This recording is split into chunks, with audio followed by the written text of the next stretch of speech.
Hello दोस्तों, आपका स्वागत है हमारे चैनल पर। तो दोस्तों, जब मौन में महादेव बोलते हैं उस रात कोई आवाज नहीं थी, ना बाहर ना भीतर।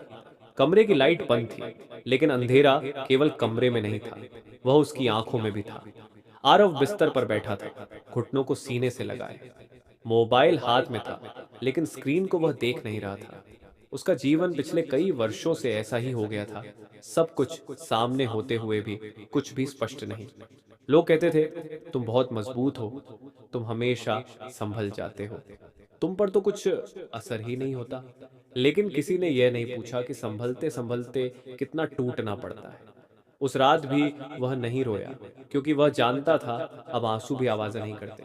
उसने आंखें बंद की, कोई शब्द नहीं बोले, कोई मांग नहीं रखी। बस मन ही मन इतना कहा, अगर आप हो तो बस मुझे देख रहे हो ना।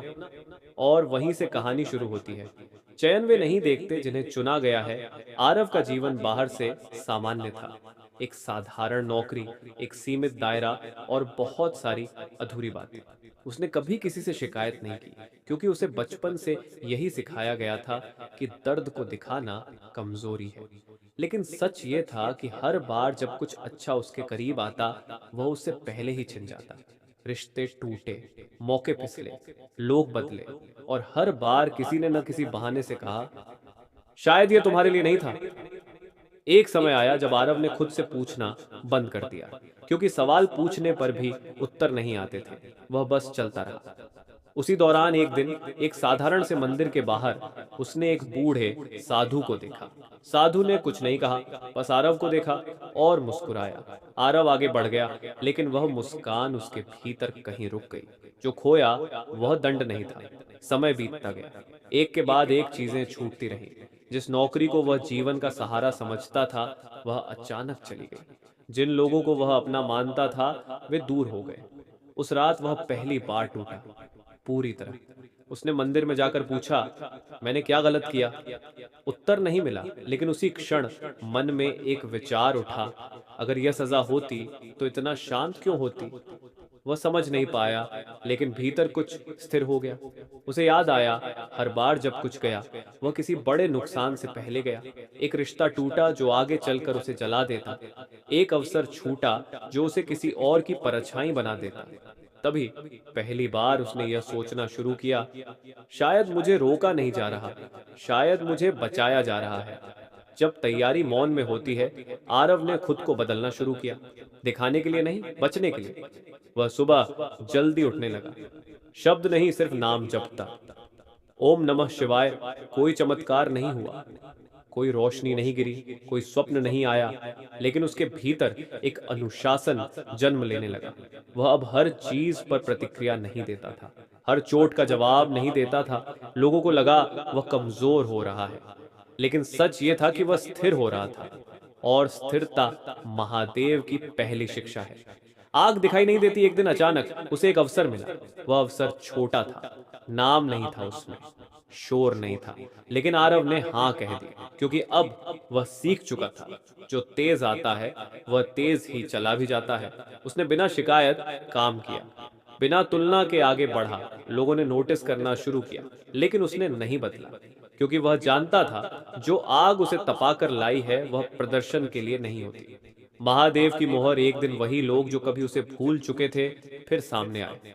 लेकिन इस बार आरव को कुछ साबित नहीं करना था, क्योंकि वह अब अपनी जगह पर था, शांति में। और उसी दिन मंदिर में वही बूढ़ा साधु फिर मिला। इस बार उसने कहा, जब महादेव ऊंचा उठाते हैं तो शोर नहीं करते, बस रास्ता साफ कर देते हैं। आरव की आंखें भर आईं। ये अंत नहीं, अब भी रास्ता बाकी था। कहानी पूरी नहीं हुई थी, लेकिन आरव जान चुका था, ये अंत नहीं है, ये शुरुआत। अगर आप चाहें, मैं अगले भागों में कहानी को आगे बढ़ाऊंगा, जहां आशीर्वाद प्रकट होगा, अहंकार की परीक्षा आएगी, सेवा का अर्थ खुलेगा, और अंत में महादेव स्वयं मौन में उत्तर देंगे। जब धैर्य की परीक्षा ली जाती है, आरव को यह नहीं पता था कि शांति मिलना सबसे बड़ी परीक्षा की शुरुआत होती है। क्योंकि जब जीवन आपको तोड़ना बंद करता है, तब वह आपको जांचना शुरू करता है। उस अवसर के बाद लोगों का व्यवहार बदलने लगा था। जो कभी उसकी बात अनसुनी कर देते थे, अब वही लोग उसकी राय पूछते। जो पहले उसे हल्के में लेते थे अब उसकी उपस्थिति से असहज होने लगे। लेकिन आरव भीतर से नहीं बदला। उसने वही किया जो उसने सीखा था, प्रतिक्रिया नहीं, केवल स्थिति। लौट कर आने वाले लोग, एक शाम उसके जीवन में कुछ लोग वापस आए। पुराने मित्र, पुराने रिश्ते, पुराने वादे। उनके शब्द मीठे थे, उनकी मुस्कान परिचित थी, लेकिन आरव का मन शांत था, भावुक नहीं, क्योंकि वह समझ चुका था कुछ लोग आपके जीवन में आपके साथ चलने नहीं, आपको परिगने लौटते हैं। एक मित्र ने कहा, अब तो तुम काफी आगे निकल गए हो। आरव मुस्कुराया, लेकिन भीतर एक आवाज आई, जो साथ नहीं चला वह रास्ता नहीं जान सकता। उसने किसी को रोका नहीं, किसी को ठुकराया नहीं, बस दूरी बनाए रखी। अहंकार का निमंत्रण, सफलता का पहला दुष्परिणाम अहंकार नहीं होता, वह होता है अहंकार का निमंत्रण।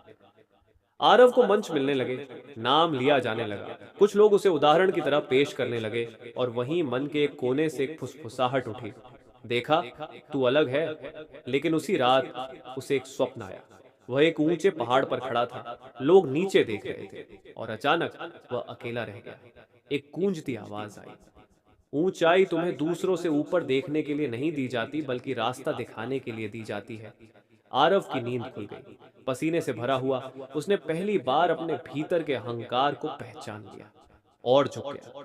सेवा का अर्थ, अगले दिन उसने एक निर्णय लिया, वह केवल अपने लिए नहीं चलेगा, वह अपने ज्ञान, अनुभव और स्थिरता को दूसरों के लिए भी उपलब्ध कराएगा, बिना प्रचार, बिना श्रेय। उसने एक छोटे समूह के साथ काम शुरू किया।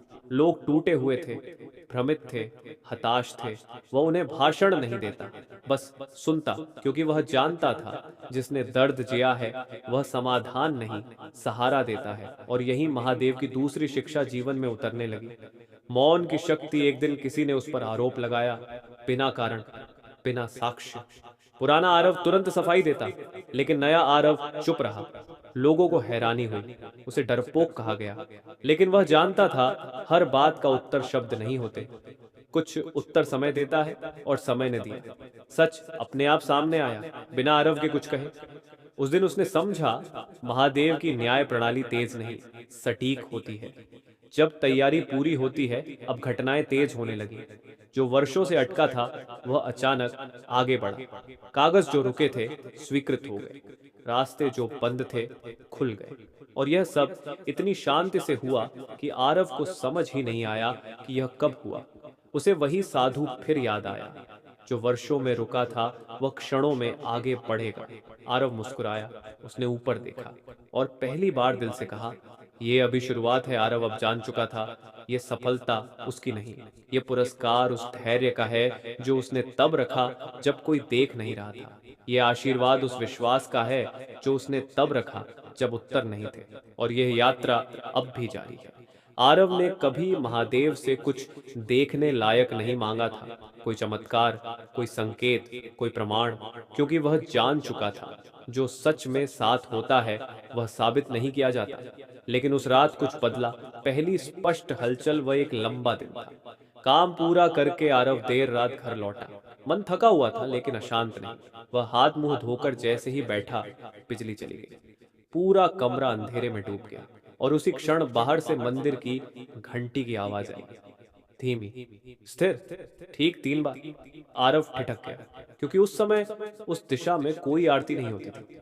उसने खिड़की खोली, सड़क खाली थी, मंदिर बंद था, फिर भी घंटी की गूंज उसके भीतर तक उतर रही थी। उसी क्षण उसके मन में एक वाक्य उभरा, अब तैयार रहो। डर का लौटना, संकेत मिलने के बाद शांति नहीं आई, डर आया, क्योंकि जब जीवन कुछ बड़ा देने वाला होता है तो वह पहले छोटा नहीं, सब कुछ छीनने की तैयारी करता है। अगले कुछ दिनों में आरव के सामने एक कठिन विकल्प आया। उसे वह सब छोड़ना था जो उसने अब तक बड़ी मेहनत से बनाया था। एक नई दिशा, अनिश्चित, बिना गारंटी। लोगों ने समझाया, इतनी दूर आकर पीछे मत जाओ, लेकिन आरव जानता था ये पीछे जाना नहीं है, ये गहराई में उतरना है। महादेव की परीक्षा। उसी सप्ताह वह फिर मंदिर गया, वही साधारण मंदिर, वही शांत कोना। उसने कुछ नहीं कहा, बस बैठा रहा। तभी एक छोटा बच्चा आकर उसके पास बैठ गया। बच्चे ने पूछा, अगर भगवान सब जानते हैं तो हम उनसे कहते क्यों हैं? आरव चौंक गया, उसके पास उत्तर नहीं था। बच्चा मुस्कुराया और बोला, माँ कहती हैं हम इसलिए कहते हैं ताकि हम खुद सुन सकें कि हमें क्या चाहिए। बच्चा चला गया। आरव वहीं बैठा रह गया। उसने समझ लिया, परीक्षा बाहर की नहीं है, परीक्षा इच्छा की है।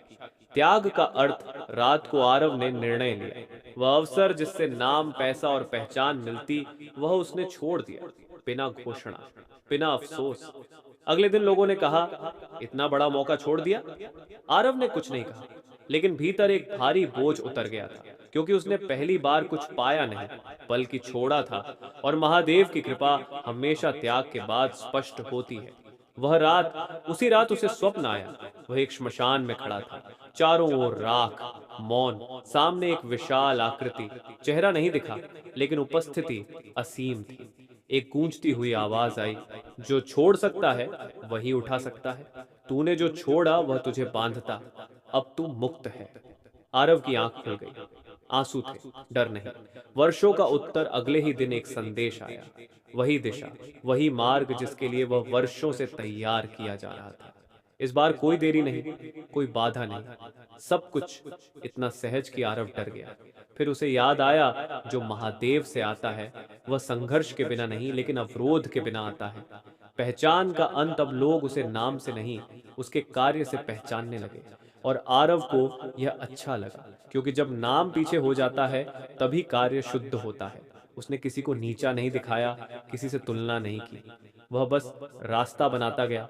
मौन में स्वीकृति। एक शाम वह फिर उसी मंदिर में बैठा, कुछ नहीं मांगा, बस मन में एक भाव उठा, जो भी है जैसा भी है स्वीकार है। और उसी क्षण हवा चली, दीपक की लौ सीधी हो गई। कोई आवाज नहीं आई, लेकिन उत्तर मिल गया।